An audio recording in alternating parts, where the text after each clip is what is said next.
Well, tonight, I would have to say that you should have your swimming trunks, or your bathing suit, or your snorkel, or your flippers, or probably some oars and a nice boat.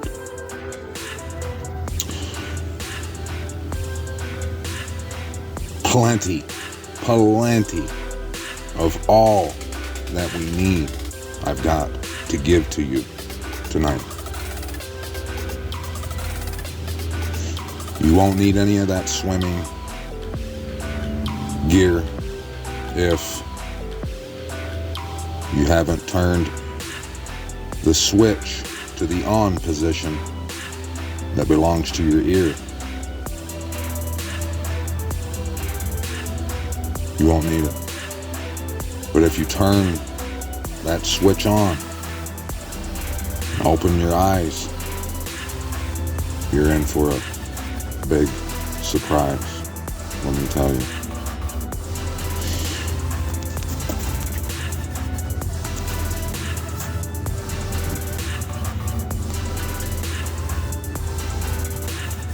Here in Ezekiel chapter 47, verse 1, and he turned me back to the door of the house, and look, water flowing from under the threshold of the house toward the east. For the house faced east, and the water was flowing from under the right side of the house from the south of the slaughter place. And he led me out by way of the north gate, and took me around on the outside to the outer gate facing east, and look, water trickling on the right side. As the man went out to the east with the line in his hand, he measured 1,000 cubits, and he made me pass over into water to the ankles. And he measured 1,000 and made me pass over into water to the knees. And he measured 1,000 and made me pass over water up to the loins. And he measured 1,000, a stream that was unable to pass over, for the water had risen up past our eyeballs, my friends, past our eyeballs. In my native tongue, we like to say yak balls. Yaks is eyes. Now, I want to go back and read chapter 21 to you, and this, my friends, it don't get any more important. You see what's coming. You should qualm. You know that word qualm. I'm going to show you the definition of it, the etymology. It doesn't mean like a lot of the quote unquote Yasharal people like to claim. It means like they like to say that it means like rise up and fight. No, it don't. It means wake up from your slumber. Get off the bed and wake up. You need to qualm, my friends. Listen to what chapter 21 is going to tell you. Let Abba Yahuwah be the one that leaves you sliced and diced. We got to get this right, my friends. You won't get another opportunity to get this right. And the word of Yahuwah came to me, saying, Son of man, set your face toward Jerusalem, and drop word against the set-apart places, and prophesy against the land of Yasharal. And you shall say to the land of Yasharal, Thus said Yahuwah, See, I am against you, and I shall draw my sword out of its sheath, and cut off from you the righteous and the wrong. He's going to draw his sword out of its sheath. Remember that? How we read in Jeremiah where he said it was going to come out of his sheath towards Azah and Ashkelon? Because I shall cut off from you the righteous and the wrong. Therefore my sword shall go out of its sheath against all flesh from south to north. All flesh getting trodden down. And all flesh shall know that I, Yahuwah, the Most High, have drawn my sword out of its sheath, not to turn back again. Not to turn back. And you, son of man, sigh with a breaking of loins, and sigh with a bitterness before their eyes. And it shall be when they say to you, why are you sighing? That you shall say, because of the report that is coming. And every heart shall melt, and all hands shall go limp, and every spirit become faint, and all knees be weak as water. See, it is coming, and it shall be, declares the Master Yahuwah. And the word of Yahuwah came to me, saying, Son of man, prophesy, and you shall say, thus said Yahuwah, say, a sword is sharpened and also polished. It is sharpened to make a slaughter. It is polished to flash like lightning. Where do we get lightning from? From the throne. Or shall we rejoice? My son, you have despised the rod, every stick, the measuring rod. And he has given it to be polished, to be taken by the hand. This sword is sharpened and polished to be given into the hand of the killer. Cry and wail, Son of man, for it shall be on my people and all the leaders of Yasharal. They shall be delivered to the sword together with my people. Therefore strike your thigh. Is that where your sword is resting right now? For it is a trier. And what if it even despises the rod? Shall it not be? Declares the Master Yahuwah. And you, Son of man, prophesy and strike your hands, striking, and let the sword come down twice, thrice. The sword for the slain. It is the sword of the slain, the great one which surrounds them.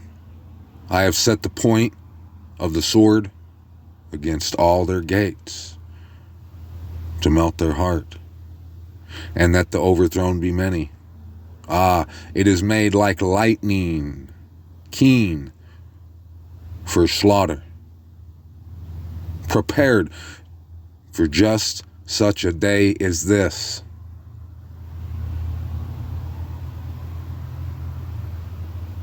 To slice and dice. What have I been saying, my friends? What have I been? It's not me. Let me back that up. I'm human. I can make mistakes just like anyone else. This word has come from Abba Yahuwah, the Most High, our wonderful Creator, our righteousness. I'm just reading it to you. And the reason I'm getting it the way I am, because I'm in the spot where it's told to us in His Word multiple times. I'm in that spot where it says that one gets word like this, where one has the Most High's Spirit poured out upon them. I've been telling you, I've been repeating, relaying, doing my best to convey the message to you that you gotta come home.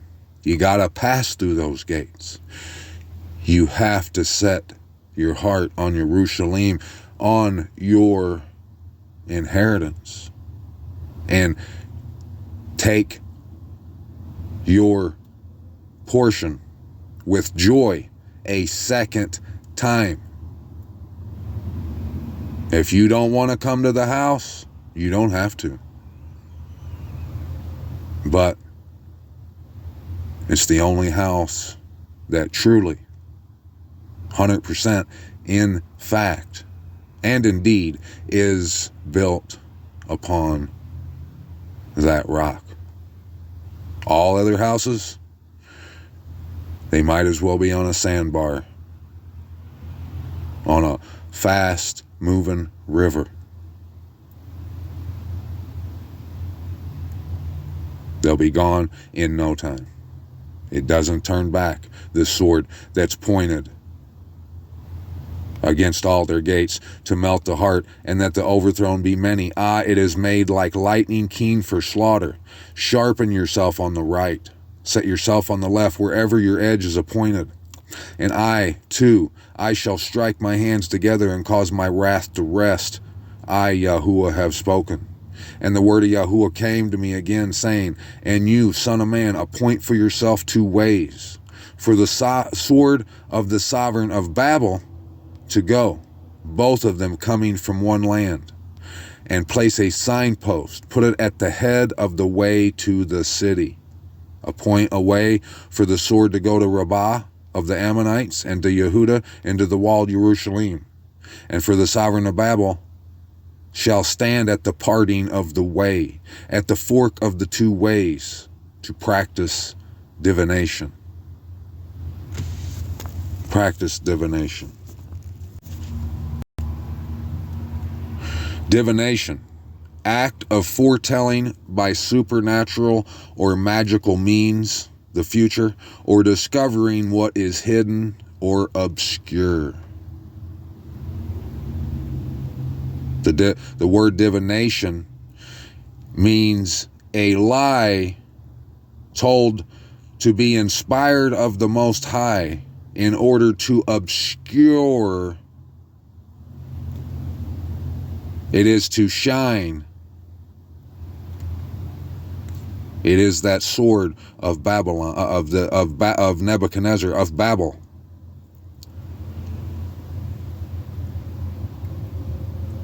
Discovering what is hidden or obscure. He shall shake the arrows. He shall ask the household idols. He shall look at the liver. In his right hand shall be the divination for Jerusalem. In his right hand. To set up battering rams. To call for murder. To lift the voice with shouting. To set battering rams against the gates. To heap up a siege mound. To build a wall. And it shall be to them as a false divination in the eyes of who? Of those who have sworn oaths to them. To them. Have you sworn an oath? Pledging your support, your allegiance, declaring, proclaiming that you stand with the house of the thief. But he is bringing their crookedness to remembrance so that they are taken. Therefore, thus said the Master Yahuwah, because you have made your crookedness to be remembered, and that your transgressions are uncovered, so that your sins are seen in all your deeds. Like I've been saying, that open, grievous wound, I can spot it from lots of miles away. Because you have been remembered, you are taken by hand. And to you, O profane, wrong one, leader of Yasharal, whose day has come in the time of the crookedness of the end. Thus said the Master Yahuwah, remove the turban, take off the crown. This shall not remain. Exalt the humble and humble the exalted.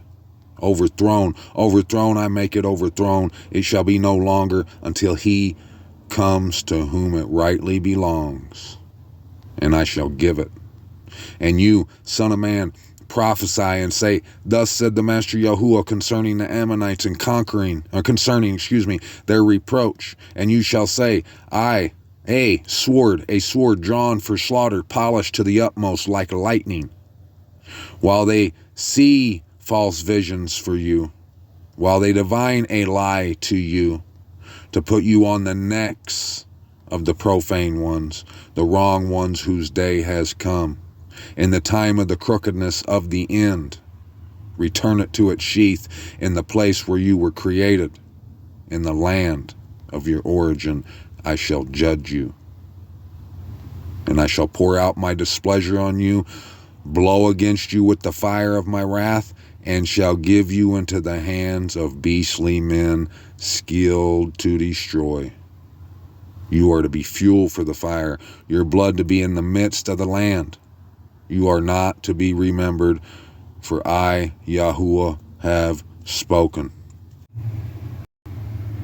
2nd Esdras, verse 12, or chapter 12, verse 31. And as for the lion whom you saw rousing up out of the forest, and roaring and speaking to the eagle, and reproving him for his unrighteousness, and as for all his words that you have heard, this is the Messiah, whom the Most High has kept until the end of days, who will arise from the posterity of David, and will come and speak to them. He will denounce them for their ungodliness and for their wickedness, and will cast up before them their contemptuous dealings. For first he will set them living before his judgment seat, and when he has reproved them, then he will destroy them. But he will deliver in mercy the remnant of my people, those who have been saved throughout my borders. And he will make them joyful until the end comes, the day of judgment of which I spoke to you at the beginning. This is the dream that you saw, and this is its interpretation. And you alone were worthy to learn this secret of the mighty Most High. Therefore write all these things that you have seen in a book, and put it in a hidden place. And you shall teach them to the wise among your people, whose hearts you know are able to comprehend and keep these secrets. But wait here 7 days more, so that you may be shown whatever it pleases the Most High to show you. Then he left me. When all the peoples had heard that the 7 days were past, I had not returned to the city. They all gathered together from the least to the greatest, and came to me and spoke to me, saying, How have we offended you, and what harm have we done to you, that you have forsaken us and sit in this place? For of all the prophets, you alone are left to us, like a cluster of grapes from the vintage, and like a lamp in a dark place, and like a haven for a ship saved from a storm. Are not the evils which have befallen us sufficient? Therefore, if you forsake us, how much better it would have been for us if we also had been consumed in the burning of Zion. For we are no better than those who died there, and they wept with a loud voice. Then I answered them and said, Take courage, my friends, and do not be sorrowful, O house of Jacob. For the Most High has you in remembrance, and the Mighty One has not forgotten you in your struggle. As for me, I have neither forsaken you nor withdrawn from you. But I have come to this place to pray on account of the desolation of Zion, and to seek mercy on account of the humiliation of our sanctuary. Now go, every one of you, to his house, and after these days I will come to you. So the people went into the city as I told them to do.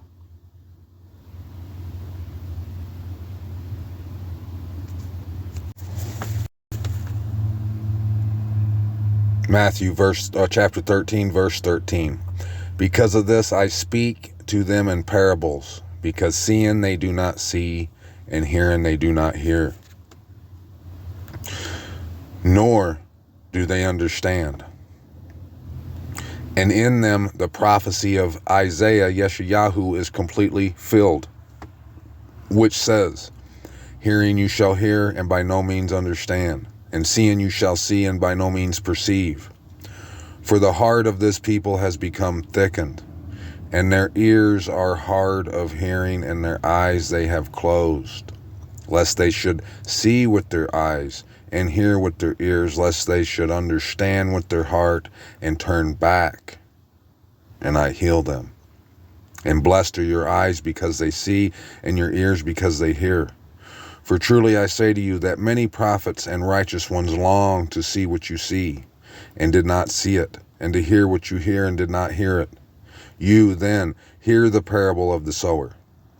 When anyone hears the word of the rain, and does not understand it, then the wicked one comes and snatches away that what was sown in his heart.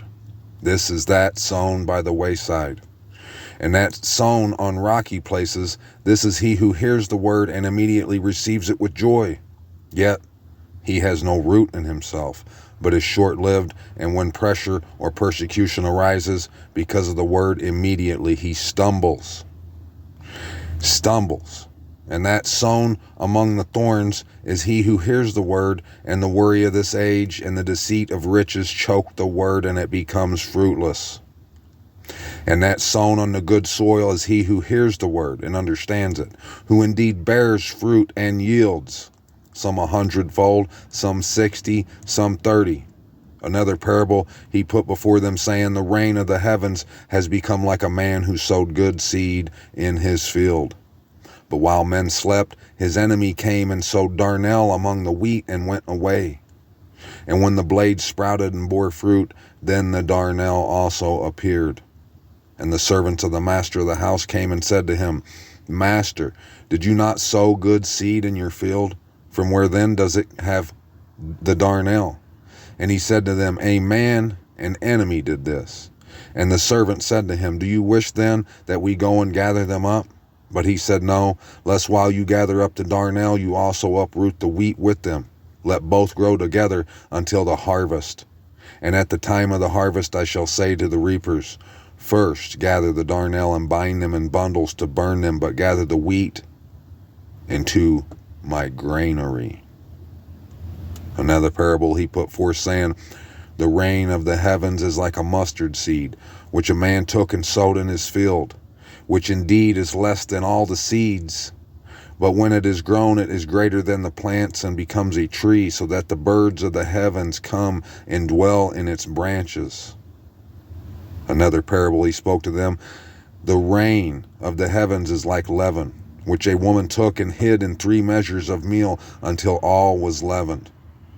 Yahusha said all this to the crowds in parables, and he did not speak to them without a parable.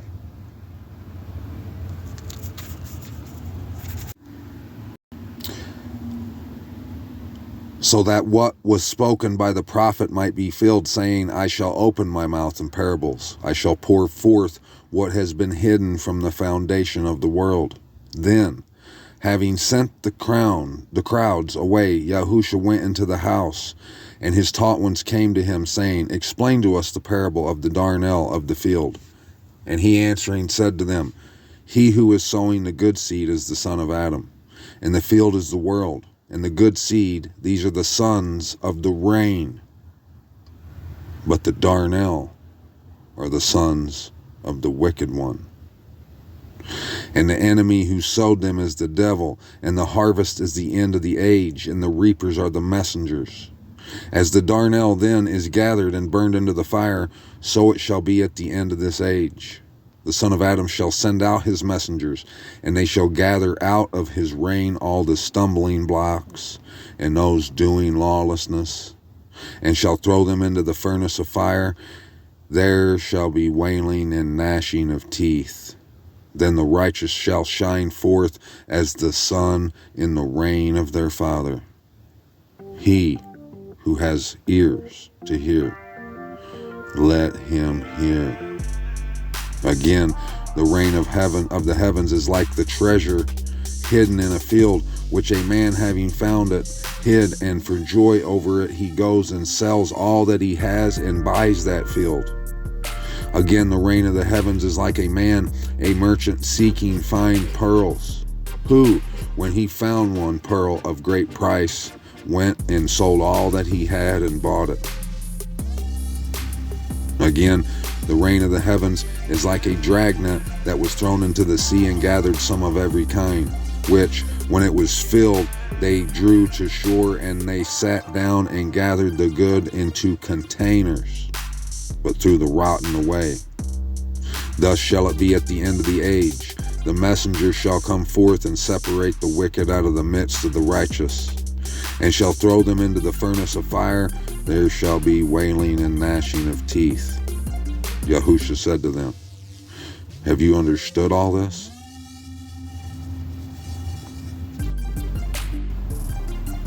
And he said to them, therefore every scholar taught in the reign of the heavens is like a householder who brings out of his treasure matters renewed and old.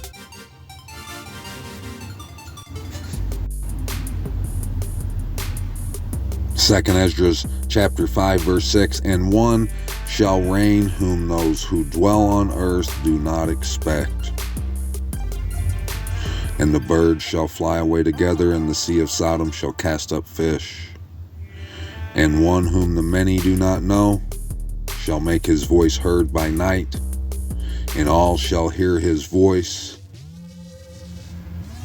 when he grabs that sword of truth and leaves everyone sliced and diced. Now I know that it's like I've been saying this whole time, the truth that I have been given and that I've shared right here on All Esteem, it's like those great pearls. I'm like a clam. In order to get this truth, you'd have to swim to the bottom of the ocean, grab me, and pry open my mouth to get it out.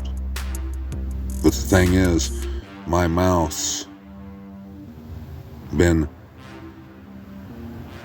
rat-tat-tat-tat-tat like that. Putting it out here almost every night. Now, yeah, it's hard to swim to the bottom of the ocean and get that clam, to get that pearl. But if you don't, you'll be burnt up with the rest of the world. Don't be like the world, my friends. Get on your face this day. Give Abba Yahuwah all the praise this day, and all the honor, and all the glory, and all the esteem. Don't forget where you came from. It's where you're going. It's where you need to be.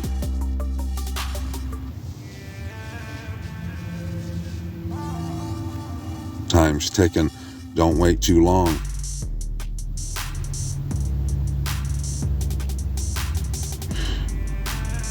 That right there, my friends, would make you the wrong